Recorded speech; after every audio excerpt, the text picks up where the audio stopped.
नमस्कार, वंदे मातरम। मैं हूं श्यामगिरी। आप देख रहे हैं हमारा चैनल मुद्दा भारत का। मुद्दा भारत का यानी मुद्दा आपका। आज का हमारा मुद्दा है सुप्रिया सुले और रोहित पवार का। रोहित पवार की बात करें तो इस समय अजित पवार जो है सत्ता में है और शरद पवार जी के साथ में जो है सुप्रिया सुले सुप्रिया सुले के लिए पूरी ताकत लगा रहे हैं पवार साहब की कुछ इनका हो जाए। लेकिन बीच में अब जो है पहले अजित पवार थे, अब रोहित पवार आ गए।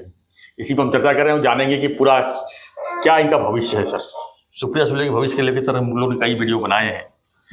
अभी जो इस तरह से रोहित पवार का जो है कन्वर्सेशन आ रहा है, समय की बात होती है जी। जब हमने वीडियो बनाए तब अजित दादा बाहर नहीं निकले थे, लेकिन निकले ही है। हाँ, तो मुझे पहले बताओ तो आप सुप्रिया सुले का व्यक्तिमत्व, राजकीय चरित्र के राजकीय कंट्रीब्यूशन, योगदान, और रोहित पवार का योगदान, व्यक्तिमत्व, उनकी भाषा शैली, उनका लोगों में जाना, इसकी तुलना करते हुए किस प्रकार से दोनों को देखते हैं?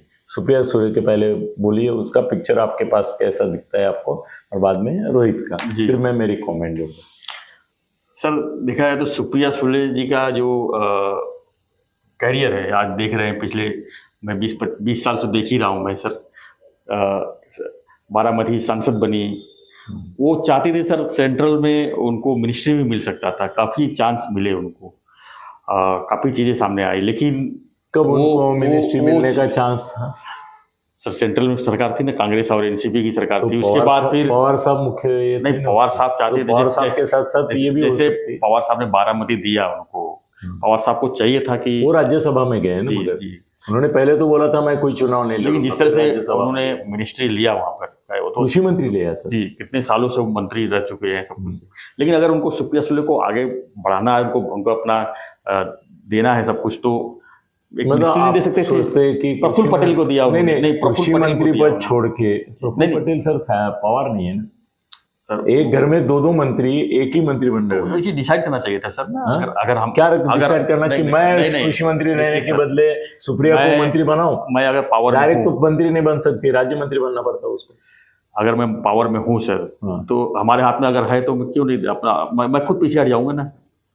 अगर हम हमारा क्यों फ्यूचर करियर को आगे बढ़ाना है तो सर उसकी वजह से देश का नुकसान होगा। शरद पवार जैसा सर, देश के बारे में इन्होंने कब सोचा है?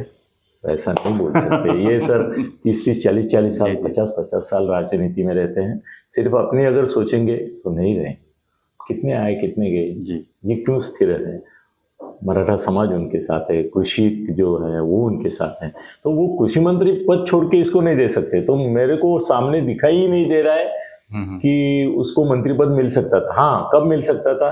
अगर उन्होंने बीजेपी के साथ जाए होते 2019 में, जब जिस तरह से माहौल बना था। हाँ, तो तब अगर जाते थे तो वो सुप्रिया के लिए कुछ मांग सकते थे, और चर्चा भी कि मैं नहीं जाऊंगा। चर्चा भी हुई, चर्चा भी पहले नहीं था कभी, और वो खासदार थी, इसलिए महाराष्ट्र में भी चांस नहीं था उसका। ठीक है, उसका प्रोफाइल आपको कैसे दिखता है वो बताओ। प्रोफाइल क्या है? सांसद बन के बैठी हुई, बाकी कुछ नहीं, उसको बाकी कुछ नहीं दिख रहा है। मतलब ऐसा उसका कंट्रीब्यूशन, योगदान नहीं, कुछ नहीं दिख रहा है। आप बताइए। मैं बताऊंगा। और रोहित पवार का कैसे दिख रहा है?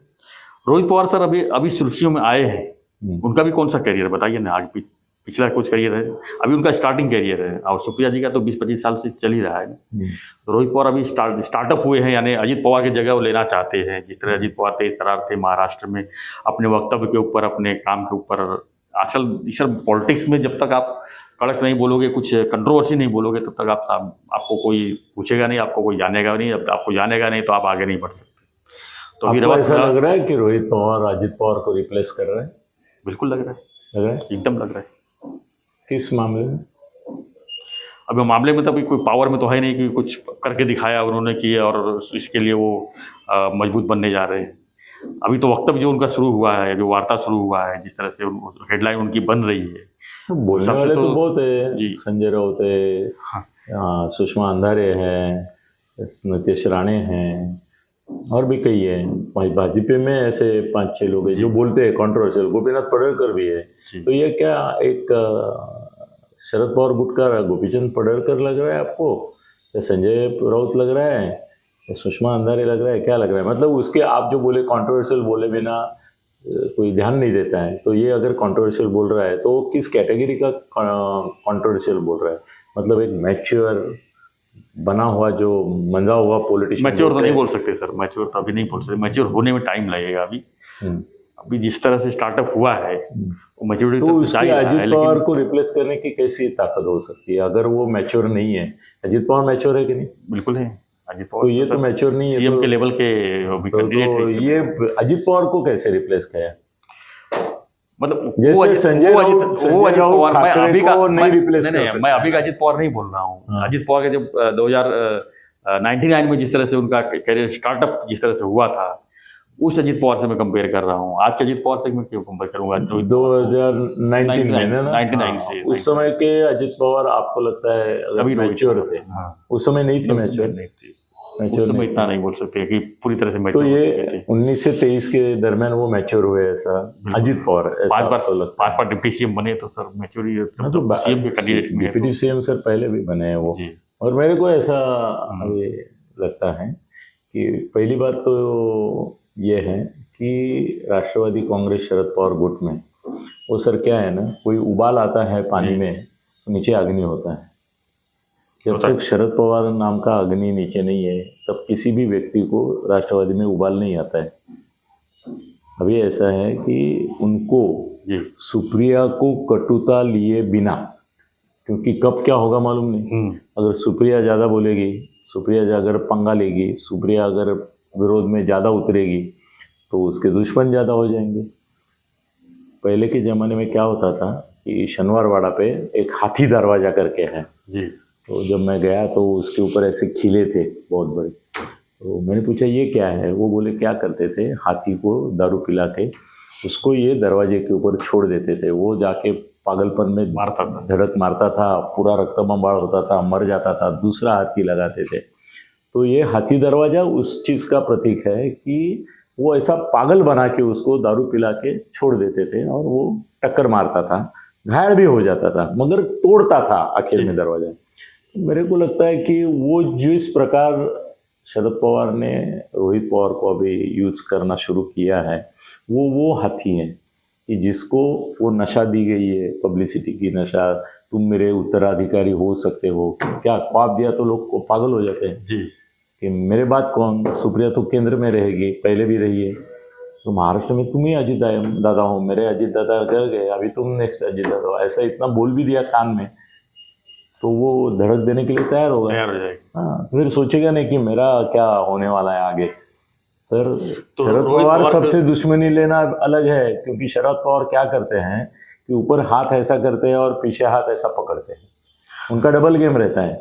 वो एक ही साथ दोस्ती कुश्ती साथ में रख सकते हैं, वो जहर भी मद में घुला के पिलाएंगे।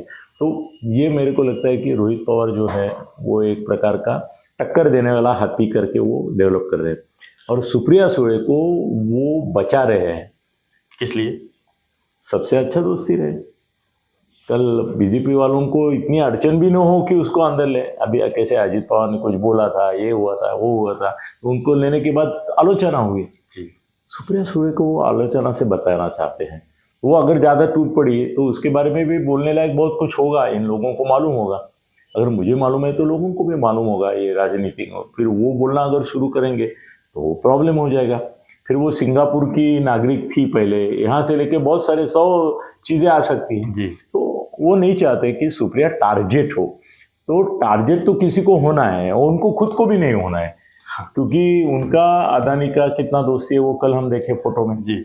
हाँ, वो उनका प्रोजेक्ट का उद्घाटन के लिए गए, वो नहीं जाते तो मोदी आते थे, या मोदी अदानी और शरद पवार या एक्सेस परमानेंट है ना। हाँ, हम ही से मोहब्बत हम ही से लड़ाई, ऐसा ही पवार साहब का ये रहता है। तो वो इसको बचाना चाहते हैं करके रोहित को आगे बढ़ाया है, और ऐसा कोई होना चाहिए। मैंने एक बार बोला था, फडणवीस साहब को पूछा था कि आपने ये नीतीश राणे कहाँ से लाया मतलब इतने कांग्रेस तुम्हारे बड़े बड़े वक्ता प्रवक्ता नेता हैं, उनको सबको बाजू में रख दिया, और ये जिस प्रकार की बातें करता है वो क्या सबके इसमें बैठता है क्या संस्कृति में?